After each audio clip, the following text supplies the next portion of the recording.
जिल्हा परिषद आणि पंचायत समितीचे आमचे दोन्ही उमेदवार आणि जिल्हा परिषदची माझी आई सुवर्णा सतीश पाटील या 3594 मताच्या लीडने या ठिकाणी विजयी झालेले। या विजयाचं श्रेय माझ्या सर्व मायबाप जनतेला जाते। माझे सोबत असलेले दिवस रात्र अहोरात्र प्रयत्न करणारा माझा सर्व मित्र परिवार आहे। लहानांपासून मोठ्यापर्यंत सर्वांनी या निवडणुकीसाठी चांगल्या पद्धतीने परिश्रम घेतलेले। वाड्या वस्त्या तांडे गाव वस्ती एकही असं ठिकाण सोडलं नाही की ज्या ठिकाणी आमचा धनुष्यबाण पोहोचला नाही। या सर्वांना मी माझं विजयाचं हे करतोय, श्रेय देतोय। मतदारांनी विजय करून आपला विजय करून ते तुमच्यापर्यंत पोहोचले, त्यांनी तुमचं काम केलेलं आहे। तुम्ही मतदारांपर्यंत कसे पोहोचा?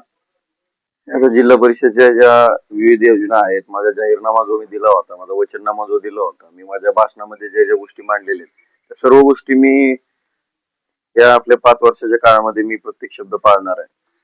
संपर्क कार्यालय माझं आहे लोहाऱ्यामध्ये, माझे कॉन्टॅक्ट्स आहेत, सर्वांशी माझे चांगल्या पद्धतीचे संपर्क आहेत। त्या माध्यमातून मी मतदारांपर्यंत टच मध्ये कायम राहणार आहे, आधी होतो आताही राहणार आहे, त्यामध्ये काय वाद नाही, कुठला काय विषय नाही। पहिल्या 100 दिवसाचं पहिलं काम काय असेल तुमचं?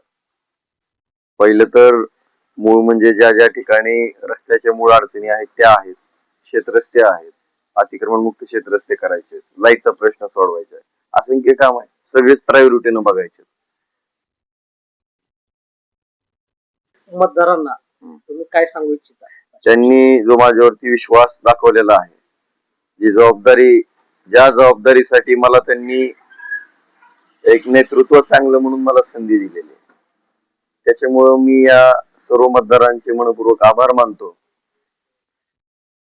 तुम्ही जो विश्वास माझ्यावरती ठेवलाय त्याचं सार्थक मी 100% येणाऱ्या काळामध्ये करणार आहे। माझं पक्ष, माझ्या पक्षातील जे वरिष्ठ आहेत त्यांच्याशी माझं फोनद्वारे सतत मी संपर्कात आहे। आज उद्या मी भेट देखील त्यांची घेणार आहे। पक्ष श्रेष्ठी जे ठरवतील, जी जबाबदारी जिल्हा परिषद मध्ये देतील ती मला मान्य असेल आणि त्या पद्धतीमध्ये आम्ही पुढे चालणार आहे। जय महाराष्ट्र।